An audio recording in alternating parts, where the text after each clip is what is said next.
پیارے نبی صلی اللہ علیہ وآلہ وسلم کا بچپن۔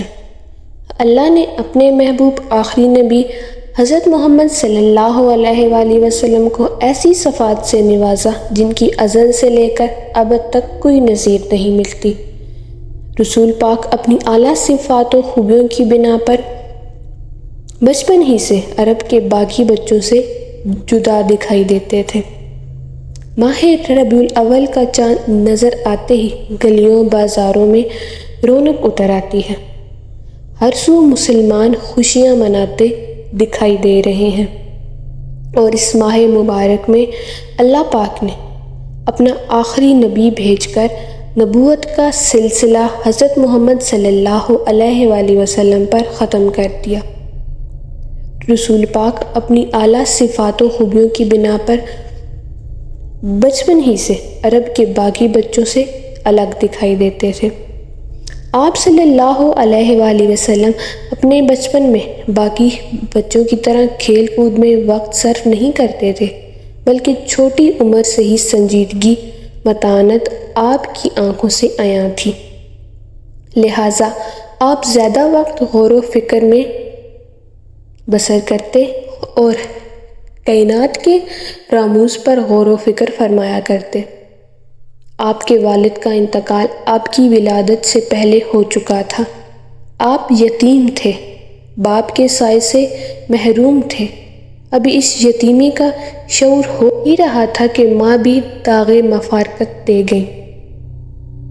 آپ صلی اللہ علیہ وآلہ وسلم کی والدہ کے انتقال کے بعد دادا عبد المطلب نے آپ صلی اللہ علیہ وآلہ وسلم کو سینے سے لگا کر ان کی دیکھ بھال کی، مگر اللہ کو کچھ اور ہی منظور تھا۔ آپ صلی اللہ علیہ وآلہ وسلم ابھی عمر 8 ہی تھی کہ دادا چل بسے۔ دادا کا غم ماں باپ سے بھی زیادہ تھا، کیونکہ آپ صلی اللہ علیہ وآلہ وسلم جس عمر میں تھے ان میں شعور بیدار ہو رہا تھا، جذبات، احساسات میں وسعت آ رہی تھی، نوازش و پیار کو محسوس کر رہے تھے۔ دادا کی وفات پر دل غم سے چور ہو گیا، آنکھوں سے آنسو جاری تھے۔ دادا کی وفات کے بعد آپ صلی اللہ علیہ وآلہ وسلم اپنے چاچا ابو طالب کی سرپرستی میں آ گئے۔ چاچا ابو طالب آپ سے بے مناہ و معیار کرتے تھے۔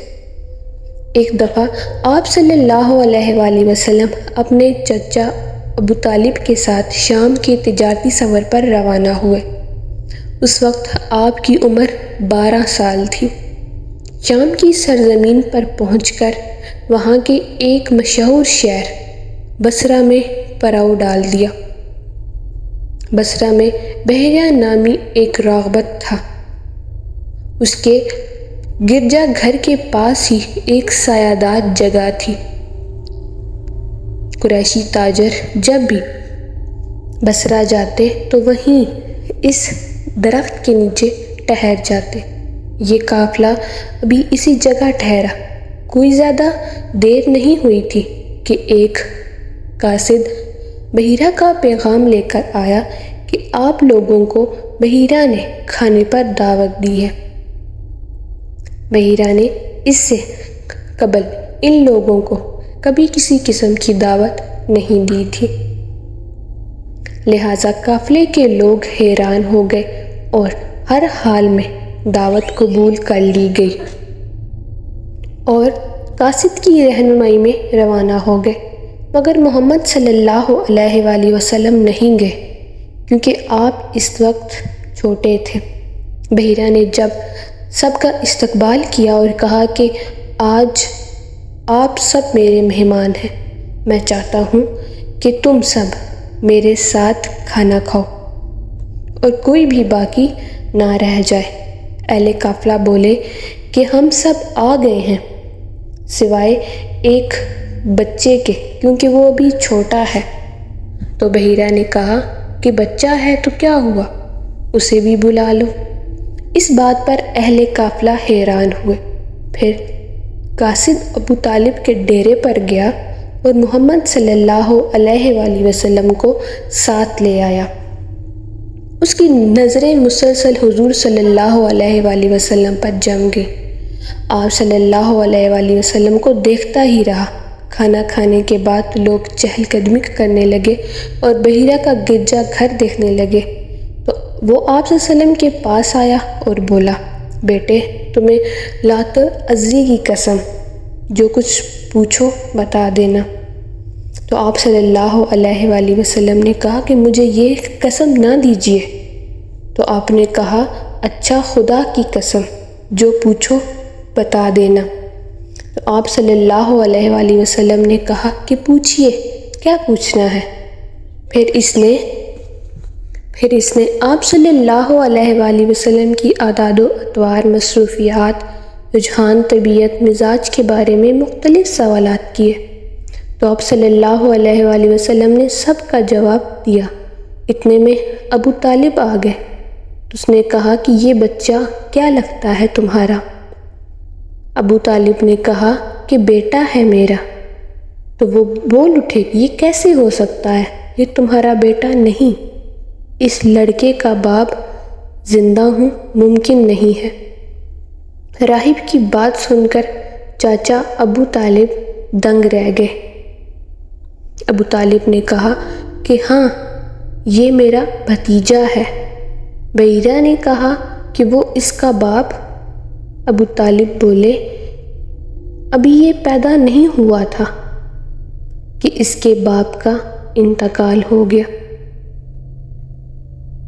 بحیرہ نے کہا، تم نے سچ کہا، اپنے بھتیجے کو اپنے گھر لے جاؤ اور یہودیوں سے بچا کر رکھنا۔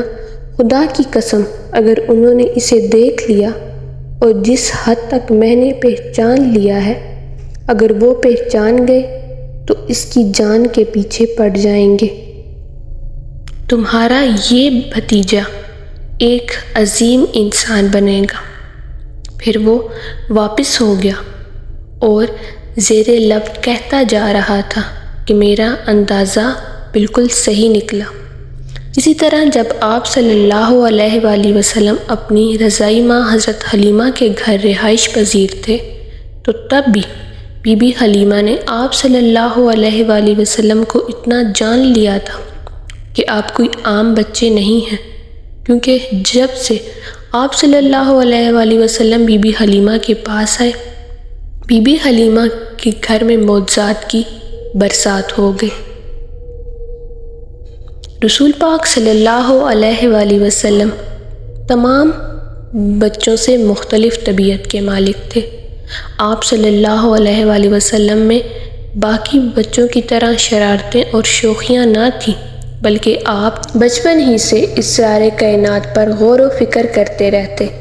آپ کی دانائی اور دانشوری بچپن ہی سے آپ کی آنکھوں سے جھلکتی تھی۔ اگر آپ صلی اللہ علیہ وآلہ وسلم کے نام کو دیکھا جائے تو ان جیسا نام پورے عرب میں کسی کا نہ تھا۔ آپ کے دادا کا رکھا یہ 3 حروف پر مشتمل نام جو کوئی بھی سنتا حیران ہو جاتا کہ اس سے پہلے اتنا خوبصورت نام کسی نے نہ سنا تھا۔ آج ہم اپنے تربیت اگر رسول کی شخصیت کو سامنے رکھ کر کریں تو یقیناً ہمارے نونہال ایک بہترین معاشرہ بنانے میں کامیاب ہو سکیں گے۔ اسوہ رسول صلی اللہ علیہ وآلہ وسلم صرف بڑوں کے لیے نہیں نمونہ، بلکہ یہ بچوں کے لیے نمونہ ہے کہ ہمیں ان جیسی عادات و اطوار اپنا کر تمام برائیوں سے بچنا ہے۔ اپنے بچوں کا رجحان سیرت طیبہ کی کتابیں پڑھنے کی طرف بڑھائیں۔ کہانیوں کی صورت میں بچوں کو نبی پاک صلی اللہ علیہ وآلہ وسلم کی سیرت اس طرح بیان کریں کہ سیرت طیبہ ان کے لیے رول ماڈل بن جائے۔